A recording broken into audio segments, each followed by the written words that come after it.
Bonjour Eric, Salut Morgane, tu vas bien? ça va et toi? Ouais, super, merci. Eric, merci de prendre quelques minutes pour nous faire part de ton quotidien de confiné. Je vais te Ouais. présenter rapidement. Donc toi, tu es artisan carreleur depuis Oui, 20 ans, il me semble, depuis 2001. hein? Voilà, c'est ça. Donc tu es artisan carreleur, tu es donc tous les jours sur chantier et en parallèle de ça, tu trouves du temps pour animer une chaîne YouTube, un compte Ouais, Facebook, un compte Instagram et puis du coup aussi une page LinkedIn avec ton voilà, nom, Eric Le Carreleur. voilà. Donc du coup, tu as deux activités. Je voulais savoir comment, sur ces deux activités, tu avais traversé ce confinement. D'abord d'un point de vue artisan, comment toi tu Ouais. as vécu les choses et dis-nous si ça a pu, si ça t'a Et- impacté et si tu sens qu'il y aura des choses à si ça t'a impacté pour la suite. D'accord. Bon, bah nous, bon, on a, comment dire, on a été impacté indirectement de toute façon par rapport à notre planning. Déjà, pour commencer, le planning, c'était, on va dire, le plus catastrophique pour nous. Ensuite, on a eu de la chance, entre guillemets, c'est quand on a commencé un petit peu à voir ce qui se passait, on a pris les devants avec Johan et on a pris 2 jours où on s'est dit, on va peut-être prévoir le coup, on va aller chercher nos fournitures. On a un dépôt et en fait, on a approvisionné nos chantiers, les 2, 3 chantiers qu'on avait sur les 2, 3 mois d'avance, des gros chantiers en neuf en plus, là où on avait de la chance aussi, c'est qu'il n'y a personne sur les chantiers. Donc, Ouais, on a pu en fait aller chercher la fourniture. On avait du stock en colle et du coup, arrivé 2 jours après carrément le confinement où on nous annonçait que, en gros, ils fermaient tous les magasins, ils fermaient les fournisseurs. Et donc, on va dire, entre guillemets, qu'on a eu cette chance-là, c'était de pouvoir stocker à l'avance. ouais. Parce que du coup, toi, avant le confinement, tu avais ton carnet de commandes qui était plein. Tes Bah, pour chantiers l'année, là, c'est étaient vrai que programmés. cette année, voilà, on a de la chance, c'est qu'on a un carnet de commandes qui est plein. Là, on commence à viser sur 2021. D'accord? Donc, là où on a été impacté, où c'est plus compliqué pour nous, c'est qu'aussi bien Johan que moi, parce qu'on est associés, on a nos enfants une semaine sur deux. On s'est calé sur les mêmes semaines.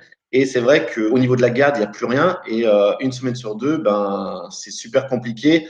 Donc, moi qui en ai trois, je reste chez moi. Je m'occupe de faire par contre tout ce qui est paperasse, devis et tout. Et Johan, lui, voilà, il est avec quelqu'un qui peut s'occuper puisqu'ils sont confinés ensemble. Donc, il y allait. Par contre, il partait de bonne heure le matin et à midi 1 heure, tu vois, il arrêtait. Il n'a pas fait les journées complètes, il était tout seul. Donc, on a essayé d'équilibrer comme ça. Et les semaines, par contre, où on était ensemble, là, on a fait pas mal d'heures. On attaquait de bonne heure le matin, on finissait tard le soir, toujours en respectant les gestes barrières. Hein. Le primordial, ce qui était primordial pour nous, c'est qu'on appelait le client, on leur disait, voilà, demain, on attaque chez vous, il faut personne. S'il y a un autre artisan, on sort pas, on repart chez nous, on rentre chez nous. Donc, c'était la condition de pouvoir travailler comme ça, c'était qu'on soit les seuls sur le chantier. Et en fait, j'ai envie de dire, c'est qu'on est tombé, on avait 2 villas neuves qui étaient finies, prêtes à carreler. Donc, on n'avait personne. Et une villa, nous, complète, elle nous tient 15 jours, 3 semaines. D'accord. C'était vraiment un gros chantier. Donc, du coup, eh ben, on a pu travailler comme ça en modifiant notre planning et en s'adaptant un petit peu par rapport à la garde des enfants qu'on a. D'accord. Donc finalement, ta plus grosse problématique, c'était l'organisation, aussi bien pour la fourniture que de la garde Voilà, d'enfants. voilà, c'était ça. Ok. Et du coup, tu as certainement eu des besoins de te fournir en matériaux pendant quand Oui. même cette période de confinement. Tu t'es rendu chez les distributeurs, tu t'es rendu. Eh ben, on est, du coup, oui, on a les distributeurs qui sont à 1 kilomètre de chez nous, qui ont fermé, je crois, les 8 premiers jours. Je pourrais plus te dire parce que je me rappelle plus. Donc, pendant 8 jours, sachant que nous, on avait de la fourniture, on n'avait pas D'accord, besoin. ouais. Par contre, on a quand même eu des commandes à passer parce qu'on a des devis qui étaient tombés aussi pendant le confinement, où on a pu les faire en fait en drive. On a pu le faire par téléphone, on a pu passer. Ils avaient des horaires, si tu veux, après où ils ouvraient en drive que pour les pros. Donc, interdiction de rentrer dans le magasin, on restait dehors. Il y avait des palettes, ils avaient fait tout un rangement. Et au final, on a pu avancer un petit peu, tant bien que mal. Pas comme si on travaillait bien sûr à 100% au quotidien. Hein. Il y avait quand même cette organisation à prendre, mais on a pu se servir en fait. Alors je sais qu'il y a d'autres, comment on appelle ça, magasins pro qui étaient complètement fermés, qui n'ont pas réouvert. Ouais. et qui ont réouvert, je crois, il y a même pas une semaine pour te dire. Et d'autres, eh ben, justement, qui étaient en drive. Par contre, c'était vraiment très bien respecté. Oui. Les magasiniers, pardon, qui servaient, ils avaient des masques. Et c'était vraiment un camion qui rentrait, on se faisait servir, on ressortait. Après, c'est un autre véhicule qui rentrait. Tu vois, c'était bien réglementé. Ok.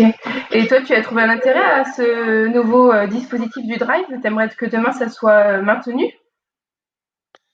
Euh, Maintenu, non, non, parce que si tu veux, bah, maintenu, tu parles pendant le confinement ou encore pour toujours? Non, pour toujours, comme on peut le faire sur des magasins de grande distribution Non, alimentaire. non, enfin pas pour nous, parce qu'il nous manque ce quotidien, tu sais, en tant qu'artisan, on est toujours des gars à bon vivre, tu vois, le matin on se trouve, il y a le café, il y a les croissants, enfin là où on va, il y a ce petit quart d'heure qu'on passe le matin où on se met en route et on croise le directeur d'agence, les magasiniers, et on D'accord. a ce quotidien, cette petite habitude de prendre le café chez eux, souvent, le matin avant Oui. d'attaquer la journée, et ça, c'est vrai que ça manque un peu de pouvoir communiquer, pouvoir discuter, ça manque un peu. Ouais. Oui, tu avais une vraie relation avec le personnel dans ces distributeurs, dans ces magasins. Avec un distributeur en particulier, c'est vrai qu'on a ce côté limite familial. C'est vraiment, on se connaît puis déjà depuis toujours en fait, parce que moi quand j'étais apprenti, on se servait déjà ici. Donc ça fait 20 ans que je les connais. D'accord. Ok. Bon, donc finalement, plutôt un bilan positif sur ton Pour activité nous, d'artisan c'est vrai personnellement, que ouais. pour nous, on n'a pas, comme on disait avec Johan, on n'a vraiment pas à se plaindre. On peut pas être là à se plaindre dans le sens où on a pu travailler, pas à 100%, mais on n'a pas tant pris de retard que ça. Alors le retard peut peut-être se prendre maintenant parce qu'il y a des clients qui ont attendu que ça se déconfine vraiment certains magasins où ils avaient choisi leur carreau, où c'était fermé et on a pu passer les commandes il y a une semaine. Donc là, on va prendre un peu de retard, mais sachant qu'on a du boulot par-dessus la tête, on va Mm, intercaler certains chantiers qu'on a déjà. mm. Et Donc, on s'en sort pas mal. bon, bah c'est super. Et dernière question là-dessus, tu penses penses-tu que les particuliers demain vont avoir un peu plus de mal à engager ces projets de rénovation et de travaux chez eux? Tu penses que tu vas ressentir Alors, une baisse de demande? je sais pas, moi, enfin, tu sais, on a beaucoup de demandes. Alors aussi, de fait, peut-être aussi par les réseaux, de la notoriété qu'on a depuis 20 ans, c'est différent. Celui qui vient de se monter ou qui a peut-être que 2 ans d'expérience, hein, il y a ça aussi, hein. On a un carnet de commandes, on a un carnet d'adresses. Euh, Pendant le confinement, en tout cas, nous, on a eu des appels et des chantiers. Limite, il y en a qui auraient voulu qu'on vienne, ou on a refusé. On a dit non, non, on peut pas, on vient pas. Mais voilà, j'ai peut-être pas la même visibilité peut-être dans nos campagnes que dans les grandes villes comme Paris, Lyon, Bordeaux, tout ça. Tu vois, c'est peut-être pas pareil parce que directement, je vois quand même que sur les grandes villes, euh, les organisations sont complètement différentes. Hmm. Ok, d'accord. Et du point de vue de ton activité en tant que Éric Le Carreleur, le célèbre Éric Le Carreleur, Le célèbre.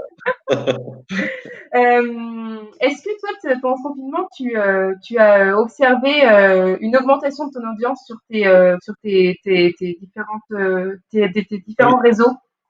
oui, beaucoup sur Instagram. Ouais, Instagram, oui, beaucoup. Ça a été très regardé. On voit tout ce qui est quotidien, parce qu'Instagram, moi, je m'en sers uniquement pour le quotidien, faire des petits montages vidéo, mais surtout pour partager le quotidien de nos chantiers, parce que c'est du direct, hein. En gros, tu vois, tu prends une photo, tu la postes directement, ou tu fais une story, tu postes directement. Il y a eu beaucoup, j'allais dire, euh, 35 à 40% de plus. Je vois ah ouais, au niveau des stories. ok, Je vois le nombre de vues et le nombre de vues que j'avais pendant le confinement et que j'ai encore là. Oui, c'est bien, oui, bien 30% de plus. Facile. d'accord. Donc Après, les gens étaient donc plus connectés pendant ce confinement. Enfin, je pense, bah, du fait qu'ils c'est pas une étaient chez eux, surprise, certainement. Ouais, bien du fait sûr. qu'ils étaient chez eux, et voilà. Après, nous, c'est vrai qu'on a essayé de dégager aussi un message positif. Tu nous connais, tu vois un petit peu comment on est, et on essaie toujours, voilà, de mettre la petite touche d'humour sur la photo, sur ce qu'on fait, tout en étant Mm, professionnel, hein. mm. Mais voilà, d'apporter autre chose que ce qu'on voyait pendant ce confinement. Et finalement, ils ont même été intéressés par tes autres thématiques abordées pendant ce confinement, parce qu'on t'a vu beaucoup jardiner notamment, et Ouais, ta communauté a été attentive, même si finalement la thématique abordée n'était pas celle qu'ils avaient l'habitude de voir. oui, oui, bah, c'est vrai que même entre guillemets, maintenant je commence à recevoir des messages Éric le jardineur. Tu vas Donc, pouvoir oui, te reconvertir. c'est vrai que bah, après, moi j'aime bien ça aussi. Et puis il y a tellement de choses qu'on voit que du coup j'ai dit tiens cette année je vais essayer d'innover un petit peu, de faire d'autres choses en jardinage. Et c'est vrai que je me suis lancé dedans et en partageant justement mon quotidien parce que vu que je suis dans une maison aussi où j'ai fait des vidéos et que les gens attendent aussi un petit peu de voir l'avancement et choses. Alors j'ai montré un petit peu ce que je faisais en extérieur. Et c'est vrai que le jardinage c'est très regardé et très demandé. Mm. Donc, euh, donc oui, ça marchait plutôt bien. Et du coup, si on parle des annonceurs, comment ça s'est passé au niveau d'éventuels partenariats qui avaient été évoqués, mis en place avant le Ouais. confinement? Eh ben justement, alors là, j'ai trouvé un petit peu dommage justement voilà que ce soit un petit peu freiné entre guillemets. Ça s'est stoppé, on va dire, avec les annonceurs pendant le confinement. Certainement pareil pour l'organisation peut-être, mais là où c'est dommage, c'est vu qu'il y a eu une forte augmentation de vues et de gens qui étaient connectés, ça aurait pu être bien justement de pouvoir proposer des choses, de montrer d'autres choses Mm. avec les annonceurs qui étaient prévus à ce moment, quoi. Bien sûr, oui. Et tu as observé aussi des demandes un peu inhabituelles, exceptionnelles, j'imagine des marques du coup de jardinage qui sont peut-être venues à toi? Oui, depuis le Ah jardinage, ouais. oui. Il y a d'autres annonceurs qui se prononcent un petit peu. Alors, il y a des trucs rigolos, il y a des trucs moins rigolos. Moi, je veux vraiment rester dans le côté naturel, donc tu vois, Mm. ça c'est déjà un peu plus compliqué aussi. Ok. Bon, ben, super intéressant.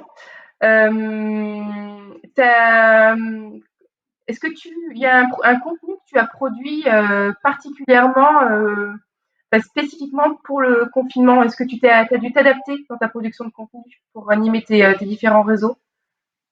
Non, non, je pense pas, hein. J'ai fait comme d'habitude au niveau de mes réseaux, si ce n'est peut-être un peu plus sur les chantiers, montrer. J'ai beaucoup travaillé avec Instagram, beaucoup moins avec YouTube, mais j'ai pas, à part le jardinage, je pense pas avoir. Mm. J'avais pas réfléchi à quelque chose pendant le confinement ou après, tu vois, j'ai pas réfléchi à ça en fait. Mm. Non, je Ins- suis resté moi-même à ce que je fais habituellement en fait. ok. Instagram, parce que pour toi c'est plus spontané et puis finalement on est plus sur une logique de direct, de live. Et voilà, moi je trouve que vraiment, quand tu veux montrer quelque chose, Instagram, c'est fait pour. Tu Mm. fais du direct, tu testes un outil, tu fais des choses comme ça. Je trouve que c'est bien, même pour les annonceurs, c'est quelque chose de très bien parce que on est tous les jours en train d'utiliser des choses ou de montrer nos chantiers. Et je trouve ça bien que, voilà, comme YouTube, entre guillemets, YouTube, moi, ça va plus être pour les tutos, les grosses vidéos. Ce sera pas Mm. pareil, c'est différent. Ok. Eh bien, écoute, une dernière question et on va rester positif parce que finalement, c'est ce qui te Il représente faut, ouais. le plus.